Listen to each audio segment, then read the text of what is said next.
Hi, Mortified listeners. This is Editing Leyla coming in just to make a couple of teeny tiny corrections about some Paris Hilton lore that I drop in the contents of this episode. I reference her having a hobby of repairing RC radios. This is a rumor. I did link an article in the show notes that traces the evidence of this rumor, but it's never been confirmed. And then I also said that Paris has a song about being an heiress. Also incorrect. That song is by Aisha Erotica. It's called That's Hot. And the lyric I was thinking of was, you may be fucking an heir, but I'm a fucking heiress. Hilton, bitch, I'm fucking Paris, which is an ode to Paris Hilton and not by Paris Hilton. My apologies to Paris Hilton, who I do truly love as a pop culture icon. And that's about it. So please enjoy the rest of the show. Oh, and mild spoiler warning for the 2,600-year-old play Oedipus Rex.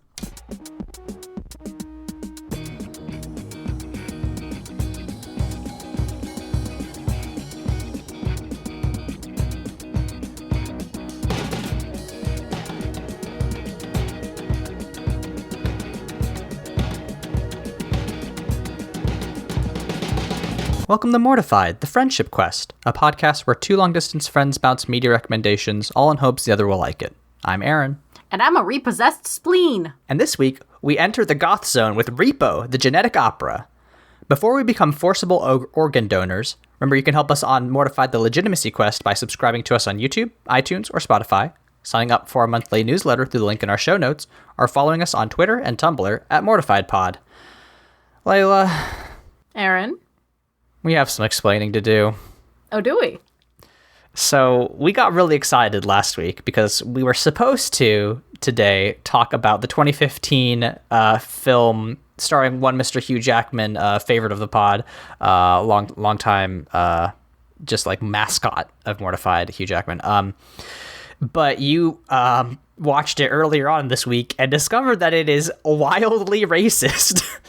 Yeah, which I knew that the casting of Rooney Mara as oh my god, Tiger Lily, right? Tiger Lily, thank you. Yeah. Yeah, I knew that the casting of Rooney Mara as Tiger Lily was like bad. What I didn't realize was that the movie hinges on a performance from the lead from Tron Legacy trying to do a discount Brendan Fraser in The Mummy, screaming about violent savages for well over 30 minutes, and then we're supposed to buy that he and White Tiger Lily are in love at the end of the movie. So it was not a fun or good watch, and even Mr. Jackman trying his best, really, there wasn't... I didn't want to put you through that after watching The Blind Side for the Bible Boys. Plug the Bible Boys. That's one. I didn't want to watch that many racist things all in a row. Although, to be fair, I did watch God's Not Dead 1 today, but that's a different story. But yeah, so instead we have decided to move our schedule up a little bit. We actually had the Repo, the Genetic Opera, scheduled for next week. We just kind of bumped it up in the schedule, and I think it actually kind of hits exactly where we wanted Pan to be, which is to say, like, weird, like, bad movie that is you know, something we can, like, kind of laugh at, but maybe try to find some interesting bits at, you know. There is one, like, a little bit famous actor in this, which we will talk about. I would argue too. I guess too. Yeah, I guess if you count Miss Hilton. But yeah. Do you want to try to summarize this just wild program? We usually don't do content warnings, but like this one probably deserves one. Content warning for like surgery, body horror, mutilation, gore. It's a really gross musical. Yeah. Okay. So, summary. Okay. In the near future, specifically in the year 2056, everyone suddenly has organ failure. You know how in Promare people start combusting? These people's organs, they just start failing.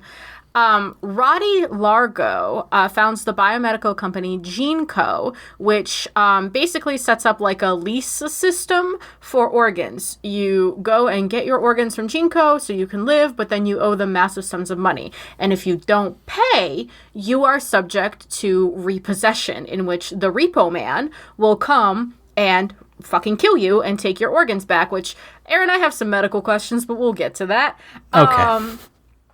And the other, so one of the plots is if GenCo of Roddy and his 3 children, Amber, Luigi, and Pavi, because, you know, why not throw a little allusion to, like, Italian mafia structure in this wild movie.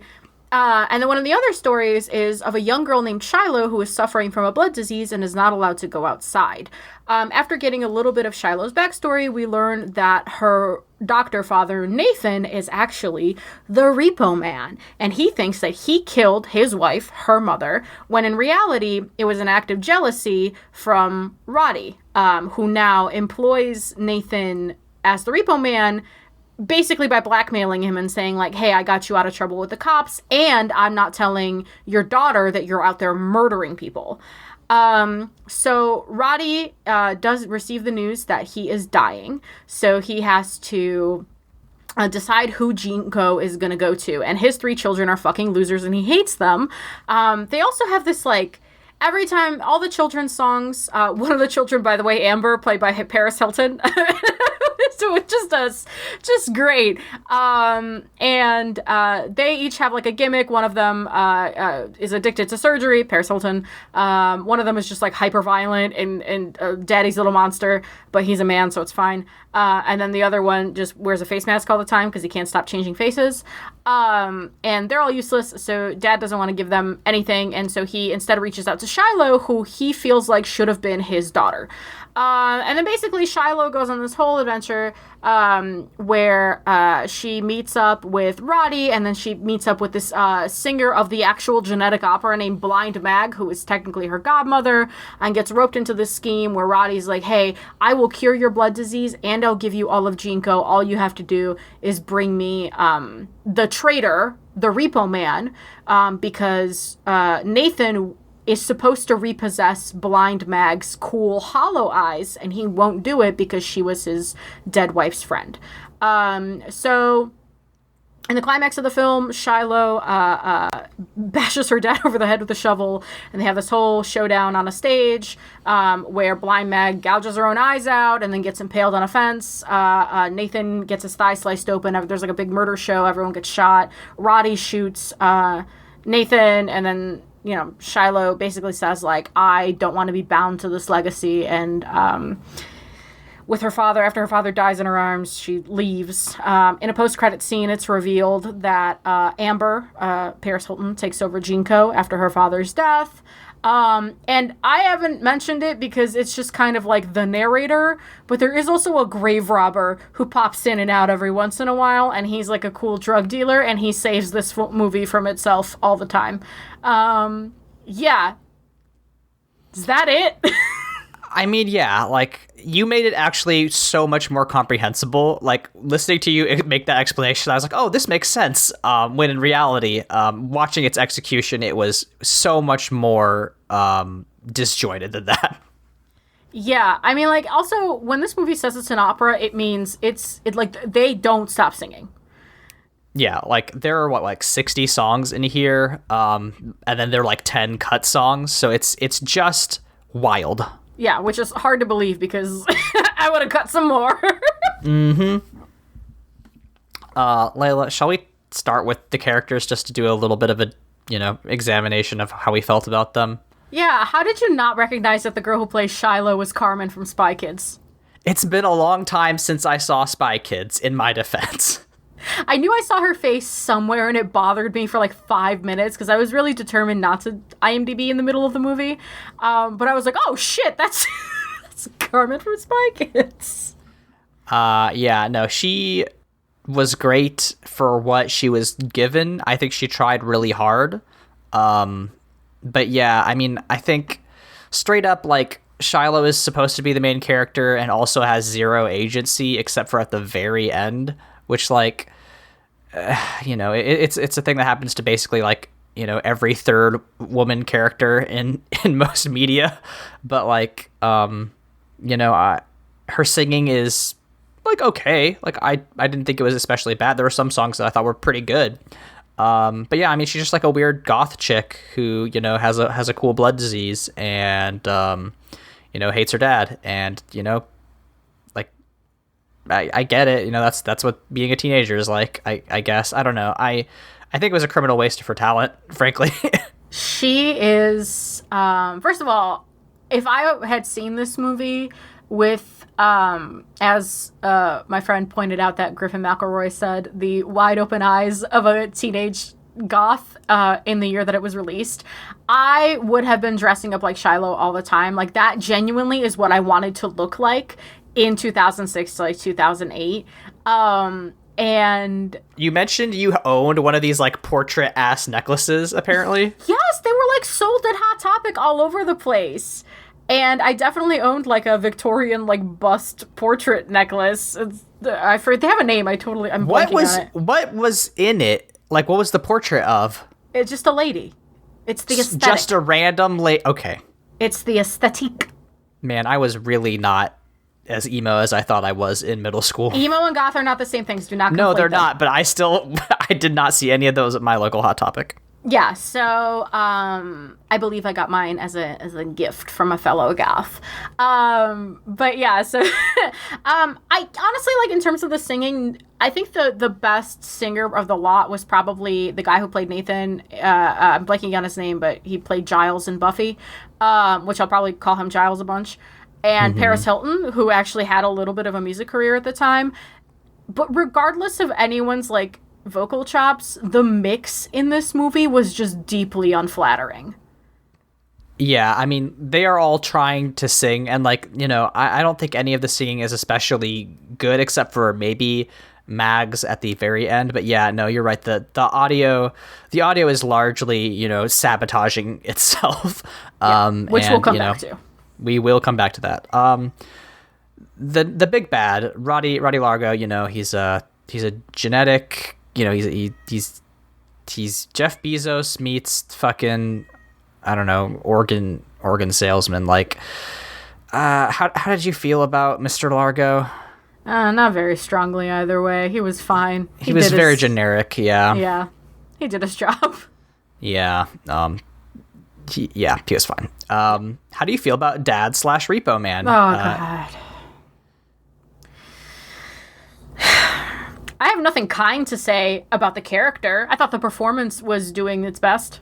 Yeah, you know what? I think Anthony Head is just fucking dying out there. He's really, like, because he is fucking putting his whole body into this performance. There's a lot of times where he has to, like, mutilate people and, like, be this, you know, like, maniacal, you know, caricature of an evil doctor, and he's just, like, cutting people up and, you know, just flinging fake blood all across the stage.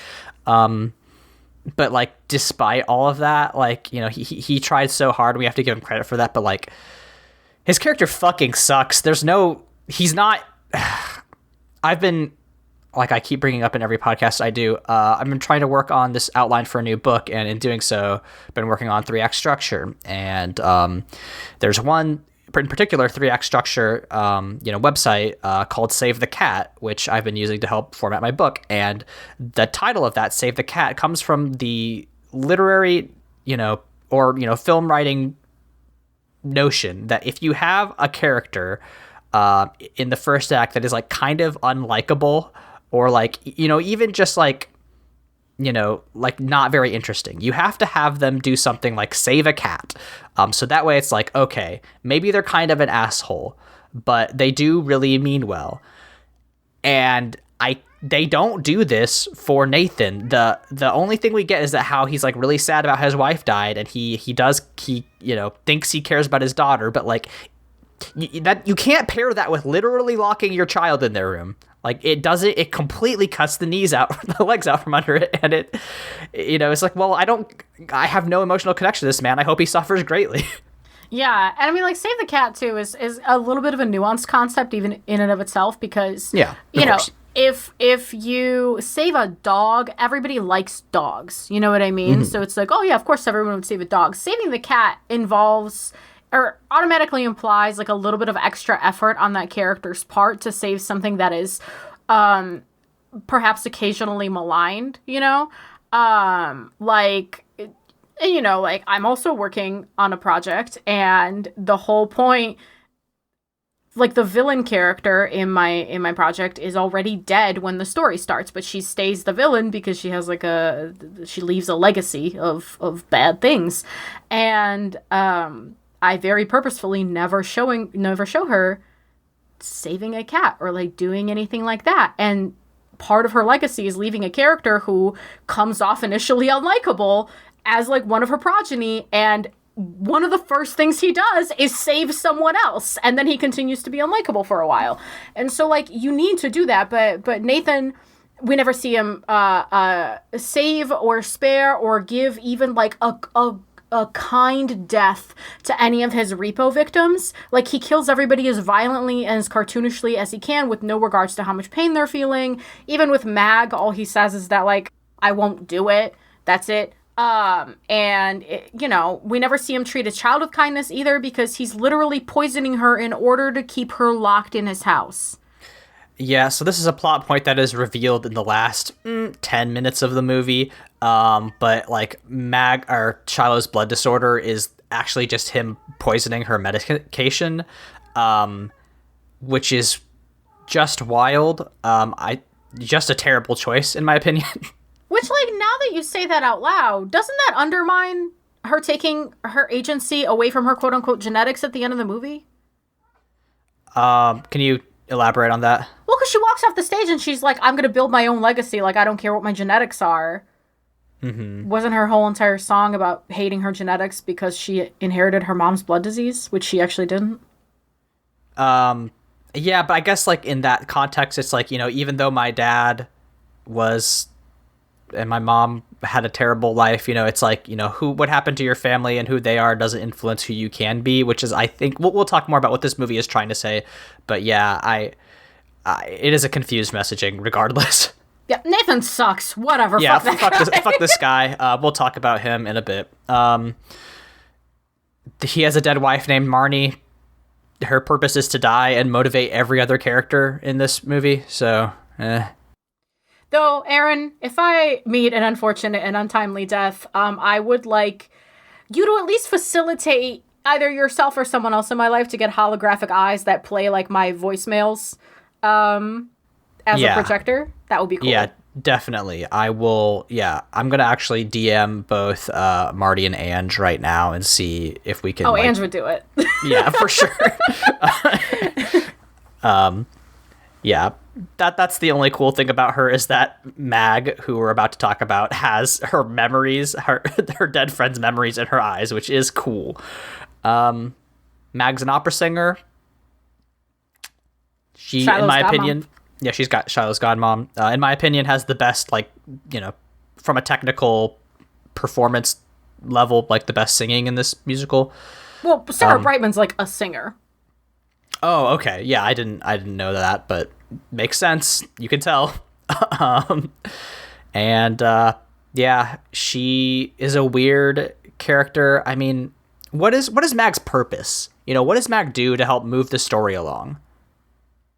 I guess she is the fulcrum upon which the Repo Man, you know, he turns against Roddy. Yeah, Roddy. I've already forgotten his name. Right, because if he doesn't say no, I'm not going to kill my dead wife's best friend, then, you know, then we don't get this confrontation. So I guess she has a purpose, which thanks another person to get mauled by the Repo guy. But I think there's a lot of extraneous characters in here. I think that the people who wrote this probably should read maybe some Chekhov or some fucking... I don't think I've ever read a Chekhov, actually. Who's my favorite playwright? Who did The Dollhouse? Google says Henrik Ibsen. Maybe read Ibsen, because there's like 4 characters in A Dollhouse, and that play fucking rules, and you don't need all these randos. You really don't. I was going to say, as a Slav, don't read Chekhov. If you can avoid reading a sad old Slavic man literature, I've tried just to honor my ancestors, and man, there's so much navel gazing. Not enough time in the day. Listen, it's an important cultural heritage that you continue in your work, and I think that's very important. I don't know how to take that. Okay. It's supposed to be a compliment, but I'm seeing now that it might not be. Oops. Anyway, Paris Hilton's in this movie. And she understands the fucking assignment. Yeah, I mean, she shows up to be this, like, listen, the archetype of a woman who, uses her body in order to get drugs is pretty played at this point. But at least Paris Hilton seemed to be having fun with it, dressing up in these like weird, sexy outfits and just like, being as horny as possible. And, just like having a fun time being weird. Like, I don't know that Paris, this is going to make me sound stupid if it's true. Is Paris Hilton like a big actress? No. Okay, I was going to say, she's just known for being rich, right? She's an heiress. Yeah, that's her whole deal. She has a song about it, Aaron. She is getting a lot of so she has a documentary out now, about her. And also, there was a really cool article about Paris Hilton, which I'll have to find and link. But she repairs old radios. That's actually really cool. 2006 era Paris Hilton was just doing the heiress shtick, right? And now that she's out of the limelight, along with oh my god, who did she have? Who did she have that reality show with? It was Paris and Nicole Richie. Oh, it was Nicole Richie. Yeah. So now that her and Nicole Richie have kind of moved past the spotlight that they had in that era, you get a little more nuance about the two of them. They're still very much rich hot women, but you get a cool expose every once in a while about the radio thing. So, but 2006 is peak Paris, and it's very peak show up to writhe and be sexy. Yeah, and you know what? Maybe that was considered trashy back in the day. We here in the enlightened era of 2022, we need more people just to be hot and have fun and, enjoy what they're doing, which, of the people in this program, I think that Paris was one of the few who was actually having a good time. Yeah, not to plug the Bible Boys again, but I feel if you're interested in these kind of hot, quote unquote, trashy stars of the mid-2000s and the mid-aughts, the episode on Jennifer's Body is also really good because Megan Fox is she had a renaissance for a second, but now she's got that whole thing with MGK going. So I don't we're back into cringe with Megan Fox. But but if you want to, I think the topic of women reclaiming having sexy, writhy fun is really fun to explore, especially in the context of the early aughts, which was super body shamey and homophobic and wild. So. And nobody here is having any lasting consequences from that, but we gotta move on. Yeah, Jesus. Do you have any other feelings about the other two? There's Luigi and Pavi. Like we said, Luigi, he likes knives and he kills somebody, and that's his whole character. He stabbed someone so unexpectedly that I was talking to, because you and I both kind of watched this movie with someone. Marty didn't watch it with me, but they had seen it before. You were updating them. Yeah, I was live talking through it. I got so I jumped so much from that unexpected stabbing that I flung our G-Chat window into one of my 3 monitors. I couldn't find it for 5 minutes. Just threw a whole software window away. That's impressive. Yeah, I mean, he's just angry and violent, and that's a character archetype, and it's fine. He does a fine job. He looks like he's having fun. Yeah, he's having fun. That's true. And then Pavi is he wears y'all seen Silence of the Lambs? I ain't seen Silence of the Lambs, but I know there's a face stealing scene in that. And he wears people's faces. Pavi does, and apparently all of the hot, sexy women that work for GenCo love him. So sure, we again don't know why this character's here, but it's fine. And then there's the grave robber, the best character in this movie.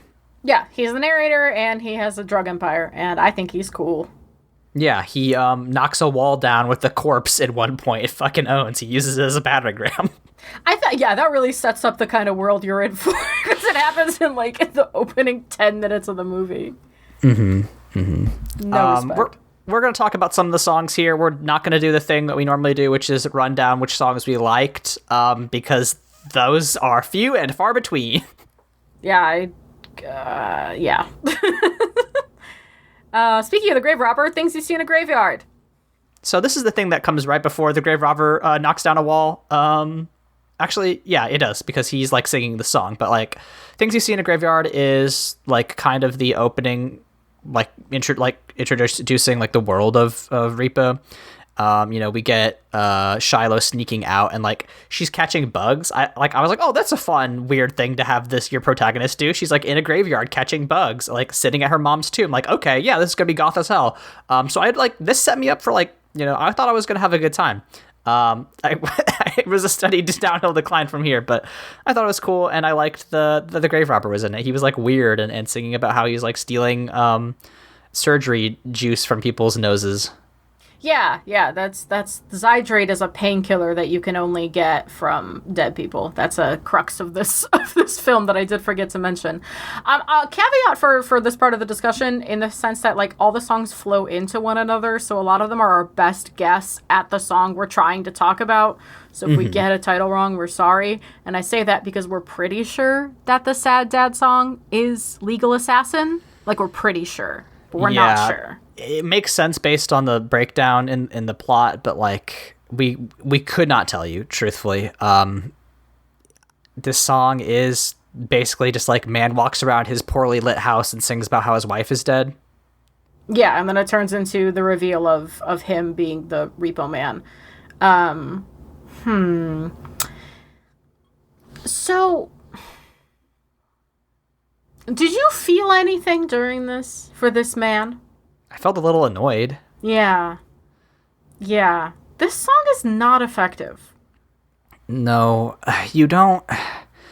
Right, it's hard to do a thing where you're okay, this character has a sad backstory when you don't really know anything else about the character.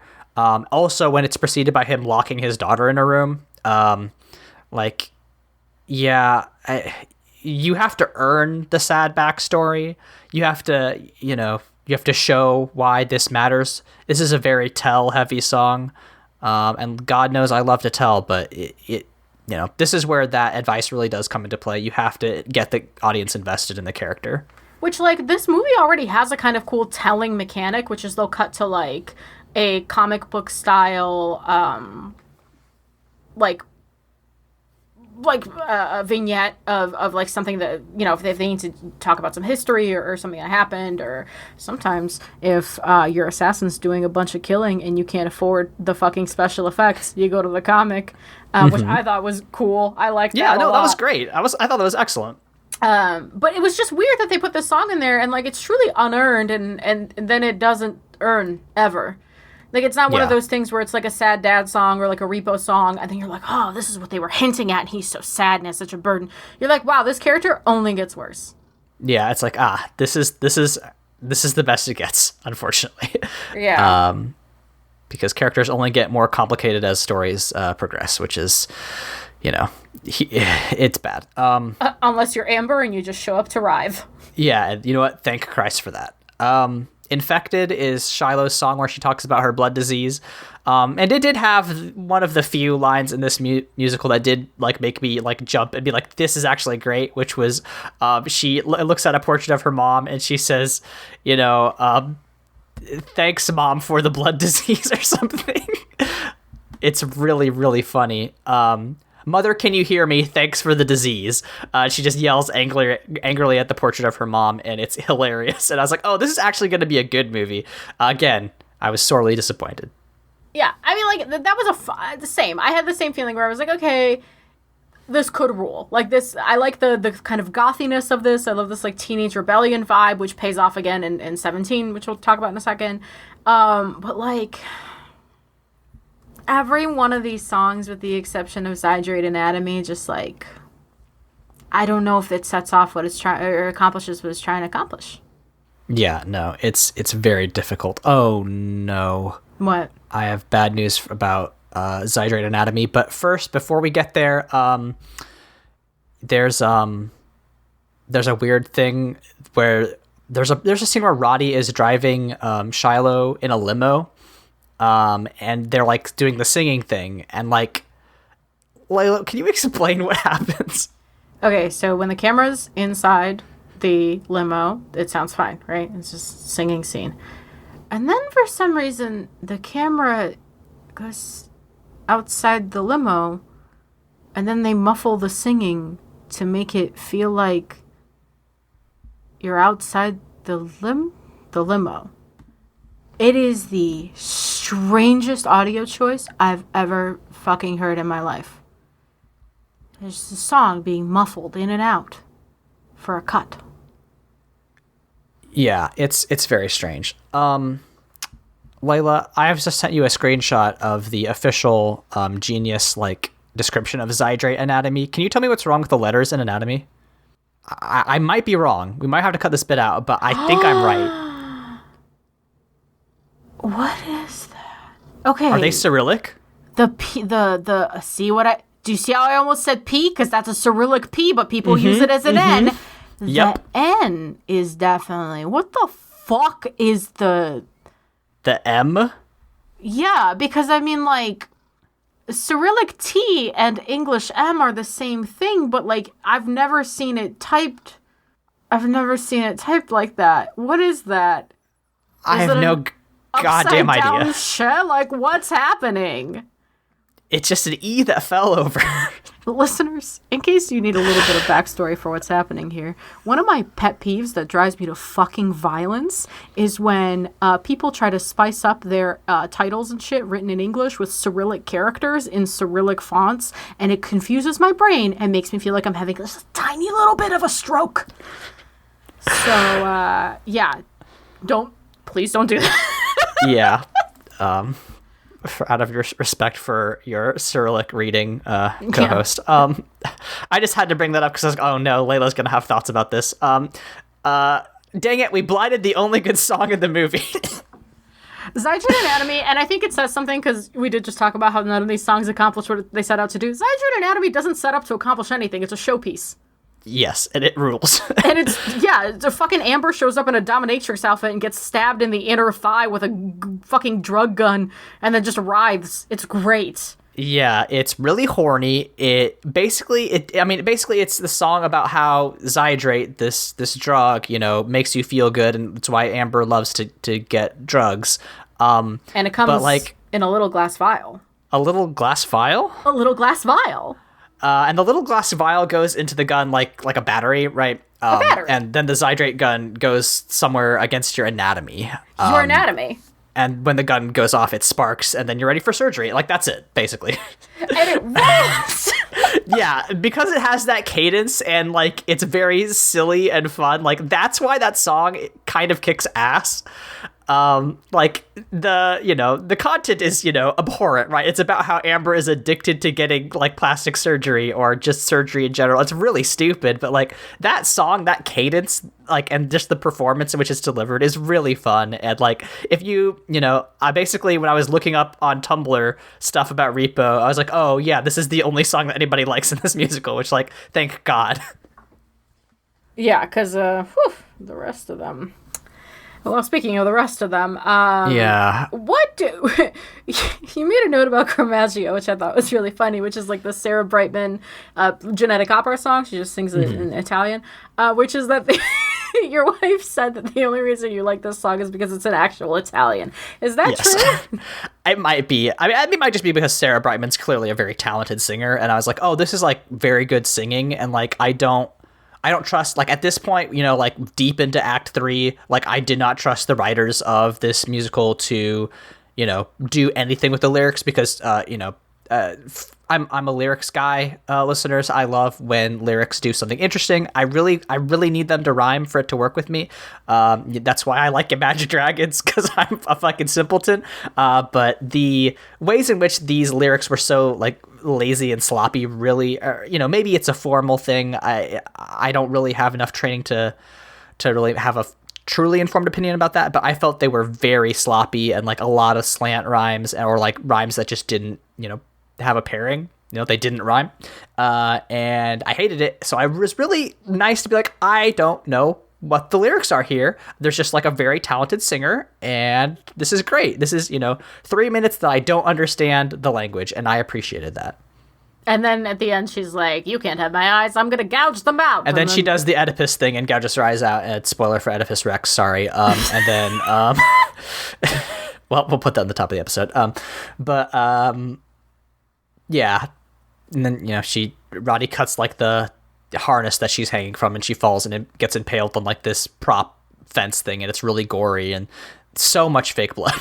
Yeah. I don't have any particular feelings towards the song just because like, I was so distracted by the fact that Sarah Brightman was wearing an outfit that looked like my 2006 era Kingdom Hearts OC. And I was just like bathing in the nostalgia of being a little goth. But it was fun. It gave me a little bit Shinigami from Death Note vibes with like the little feathers. You know like what? The tendrils. Maybe this is who should have made live action Death Note for Netflix. Because, yeah, I think the vibes were so much better for this one. Yeah. The hinges were so fully off. I would have liked to see a song about Light eating that chip. Oh, God. The only salvageable moment in Death Note. He takes a little chip. He puts it, he eats it. He puts it in his mouth and he eats it. He eats it. Oh, man. Christ. Anyways, speaking of unhinged teenagers, 17. There's a bit where Shiloh gets really mad at her dad and like does the whole song about how she's 17, and she starts off by being like, I'm only 17, but guess what, Dad? It's better than 40. And I was like, I think both of me and Layla are like, ma'am, please don't diss 40-year-olds. Like we want to be 40 years old so badly. Stings. Yeah, I want the financial security of being 40. Like, please, it stings a little. Baby, you don't know nothing. It's, God, can you imagine? Anyway, it's such a weird song. There's like a full band that like breaks into her room and she like does like a weird like, goth band singing thing. I've had those daydreams. Yeah, like, listen, I get it. I wish, it does end with Nathan hitting her across the face. So like, just constantly, they're just like, maybe he'll, get it. Maybe this will be a turning point. And then they just shoot you in the face. It sucks. Yeah, which, by the way, the precursor to the song was him yelling at her to shut up because she was asking him to save Mag. So, not a great character. We don't like him. But yeah, and then speaking of not liking Nathan, one of the last, like, emotional songs of the show is I Didn't Know I'd Love You So Much, which is just, like, him dying in Shiloh's arms.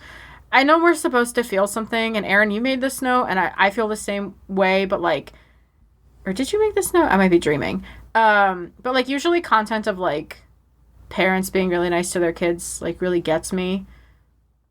Did nothing. I was waiting for him to die the entire time. Yeah, like, oh no, I think they do it throughout the entire.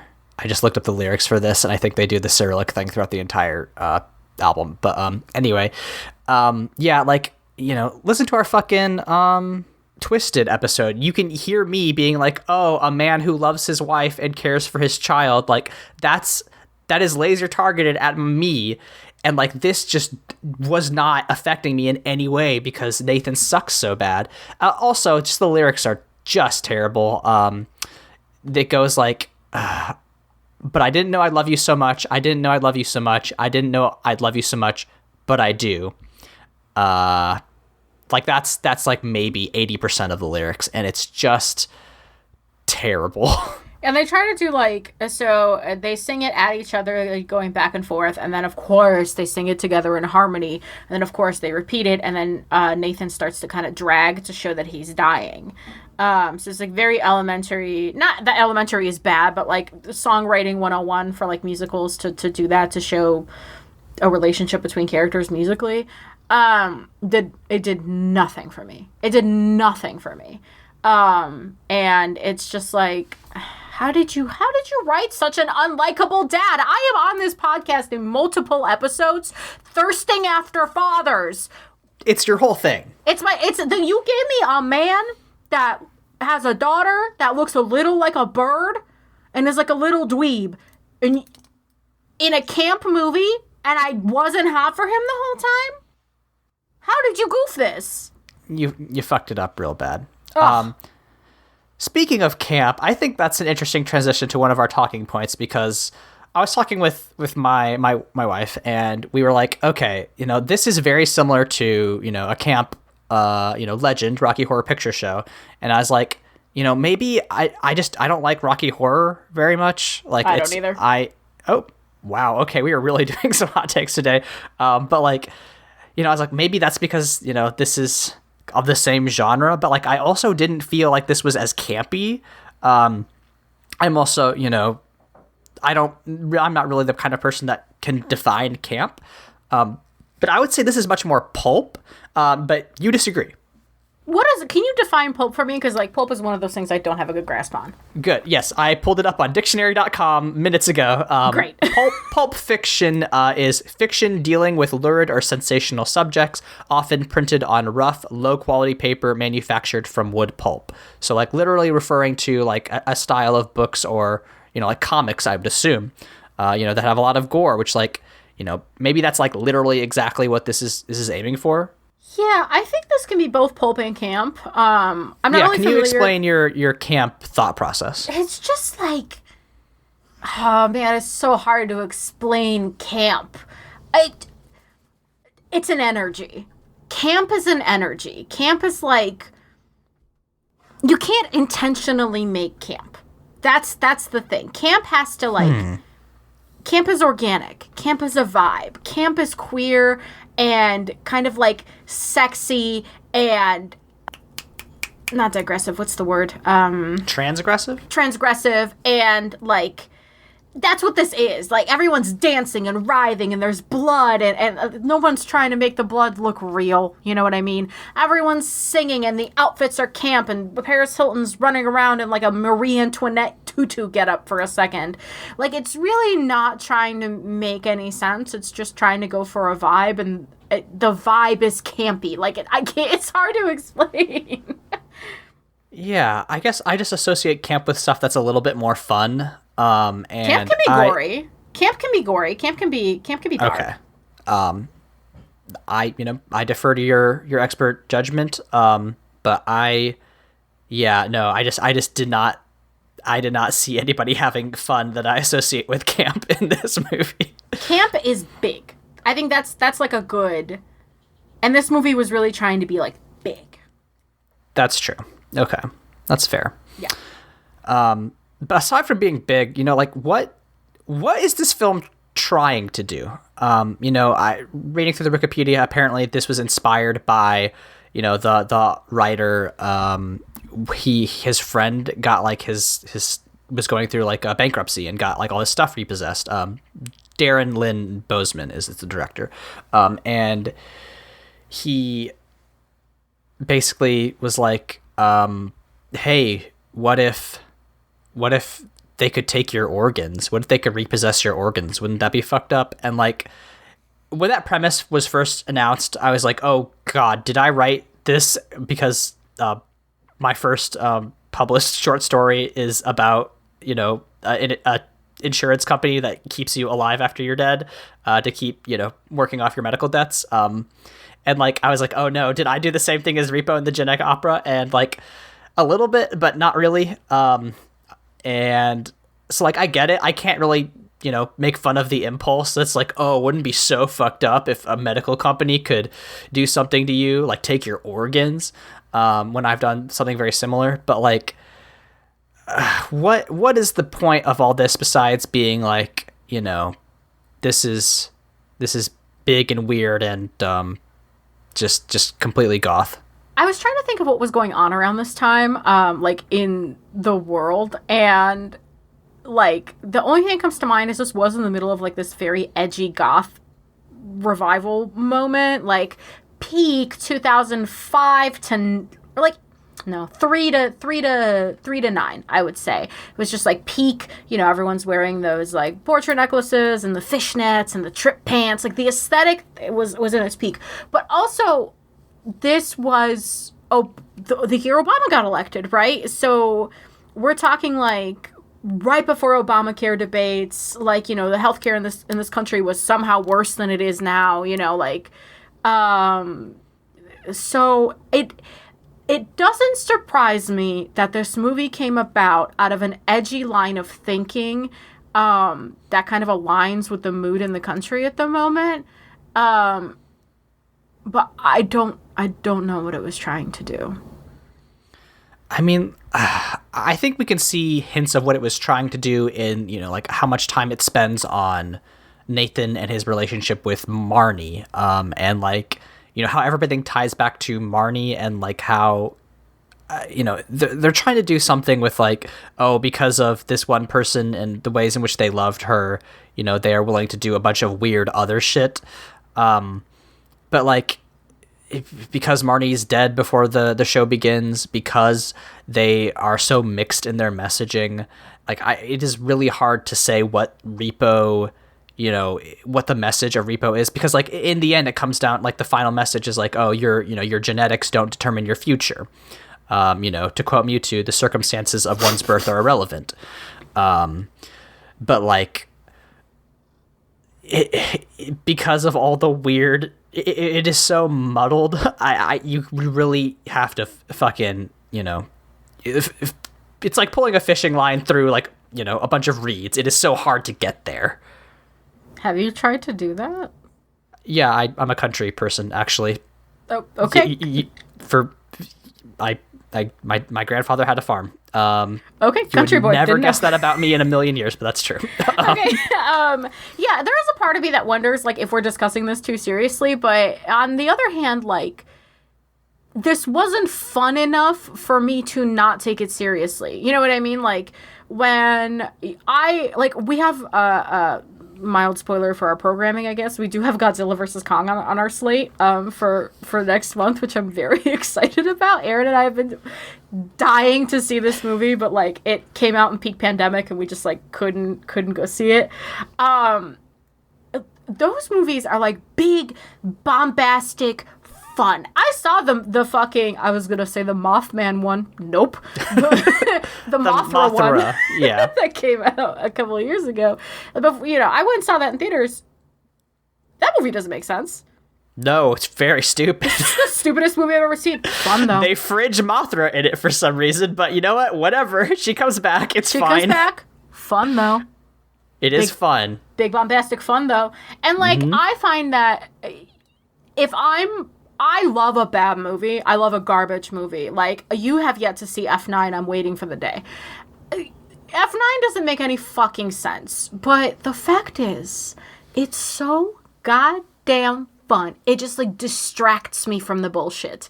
And perhaps it is because I am no longer a wide-eyed goth high schooler. I just didn't have fun. And when I'm not having fun, my impulse is to think too hard about the thing I'm watching. And that, like, I wish this movie was more fun so that we could say it was trying to be fun and, like, poke at, you know, pharma being bad. Yeah. Easy thing to do. Pharma's easy to punch up at, but it just wasn't fun enough. So now we're, like, sitting here debating the nuances of Repo the Genetic Opera. Yeah, that's how you know you've gone too far. This is not a nuanced movie. No. Maybe nuanced in, like, the way it approaches goth fashion from the era. Yeah, I suppose.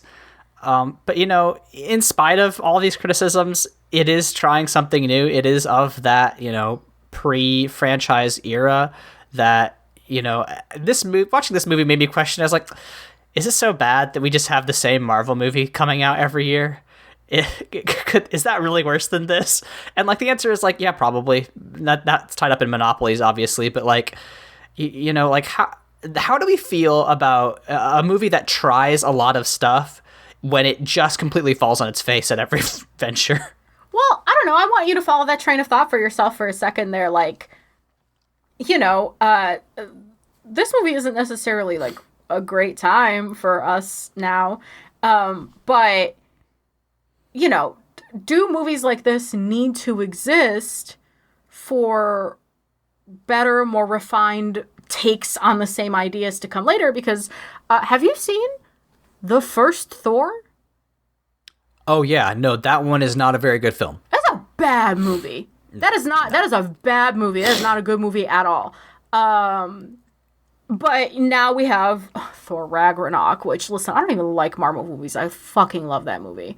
I mean, that might just be Mr. Taika Waititi, so... Well, I also like, Black Panther was a great movie. That's true. But, I guess my question is, like, how much oxygen should these, like, spaghetti at the wall attempts at film get, or how much oxygen should they get in order for other people to see it and then maybe get inspired to make something more refined? That's the thing. Like, this was like, released by like Lionsgate, which is like a huge fucking, film distributor. But like, it was based on this, short story by, Terrence Zinich, which like, I would love to have one of my short stories adapted into a movie. But like, right. I think what we're asking is like, what kind of leeway are we allowing creators when they take big swings and strike out like really, really bad?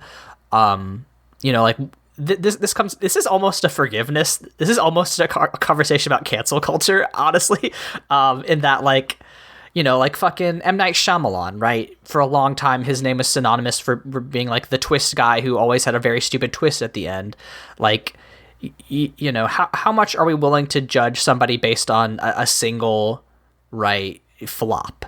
And like, as I think both of us as creators want that to be, not that harshly, because we want those second chances. We want people to be like, despite all this bad stuff that was in there, you were really trying something, and I have to appreciate that.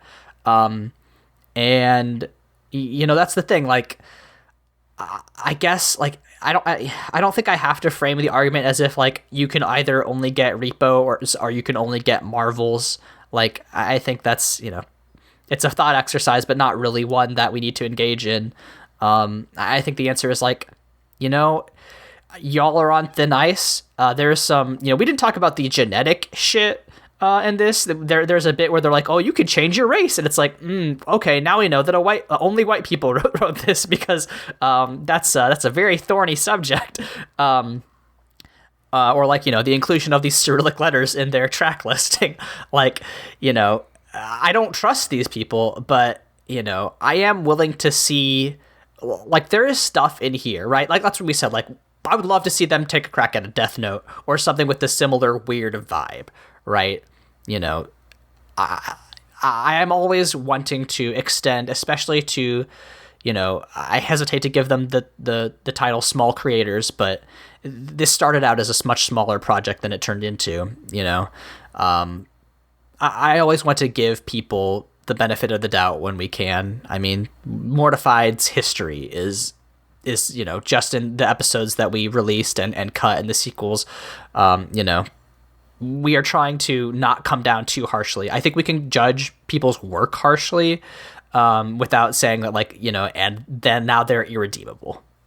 Yeah, I think that's a really great point to land on, because like we do really try to I think that it comes down to less of a conversation for me about cancel culture and more of a conversation about media literacy, because I think that as a culture we need to be more accepting of criticizing a work without condemning the creator, but at the same time being able to for ourselves draw a line in the sand where a creator goes too far, right? So there's like a difference between, say, Repo saying you should change your race. That was a wild little slide. And, like that just being like, ooh, how edgy can we make this? And it's 2008 and there's no holds barred. And this is like a camp movie for a niche audience, like whatever. Yeah. Make garbage art. I'm for it. You know what I mean? I love trash. Make something horrible. You have to. Not everything should be a fucking masterwork, because at the end of the day, I would rather have people because, okay, I don't know if I've ever told this story on this podcast, but half the reason I went to film school was Princess and the Frog, the 2009 2D animated Disney feature. And then the other half of the reason was because there was a shot in one of the Spider-Man movies where Tobey Maguire, like, flips onto a rooftop and runs across a very badly composited in American flag, because this was, like, peak Iraq war area. And I was sitting there as a teenager on the couch, and I was like, I could do better. And I went to film school. I think it's okay for us to like engage in conversations where we can say we thought something was bad and like still, appreciate the fact that it exists and encourage more things like it. You don't have to like everything. We don't like this, but that's fine. Like, who cares? We're two idiots. No one gives a shit except our friends. We're like, that's fine. But yeah, that's not true. We're two pre-Disney execs. One day we will be making the media that you are nostalgic for. We're really manifesting it out here. But yeah, it's, I think it's great that this movie exists. I kind of wish I had seen it in high school because I would be really into it, even though I do hate gore.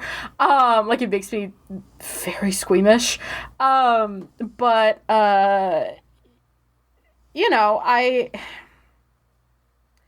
I guess what I'm trying to get at is, like, I miss not everybody having a platform and just being able to, like, sit around in the living room and talk about, like, bad art that we like anyway or don't like anyway without it, constantly being this, this, like, verdict on something. Like, I don't think we've dealt Repo a verdict here. We just said we didn't like it. You know what I mean? And that's okay. Yeah. So we're not putting these guys in fucking art purgatory. Which, watching this movie for me did feel like art purgatory a little bit. Maybe they're in art purgatory, but maybe not art hell. I think they're running art purgatory. But, like, good for them. Felt like it. Yeah. Good for them.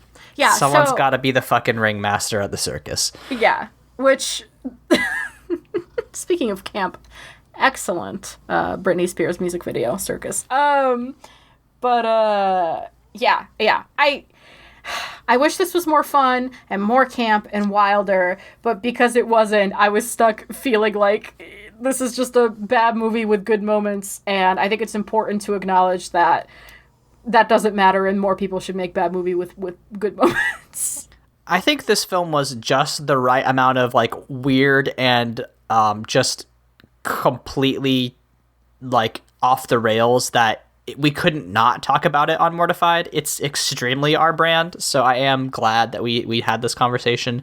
I think in Mortified we come down to either having, like, very in-depth conversations about why we didn't like a thing, or just like, hey, this fucking slapped and it was a great time. And you know what? This was one of the former, and we'll see what happens in the future. Yeah, I think to put a bow on it really quick is we did, talk about why we didn't watch Pan this week, which is that it was just, like, gross. It was a gross movie. I didn't even enjoy. Me and Marty literally spent the entire time just yelling at the guy who plays Hook to put his face away because it was just too much. And then it was so racist in the parts where that performance wasn't grating on us that it just,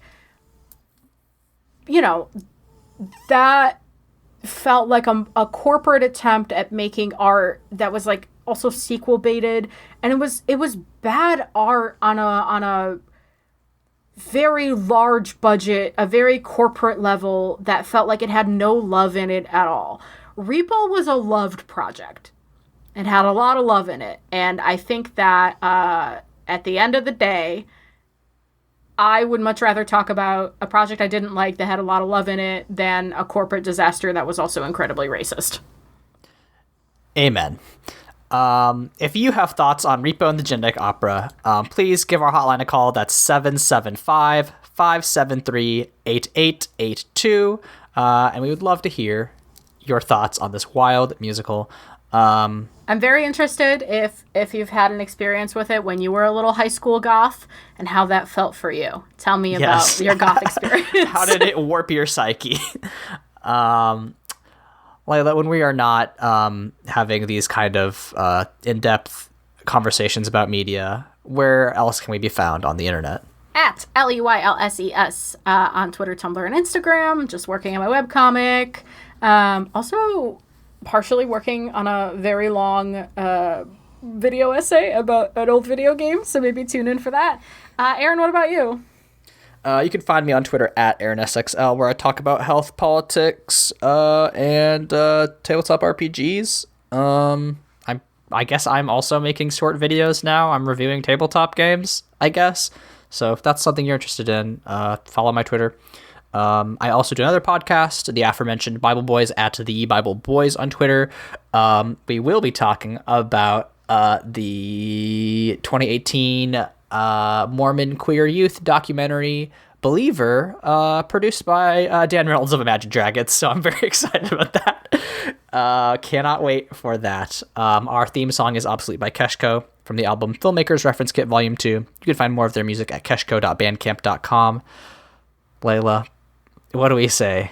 Hey, Aaron. Can you remind me what Zydrate comes in? Yeah, I believe it's a little glass vial. Right, a little glass vial. Yeah, a little glass vial. We'll see you all next week.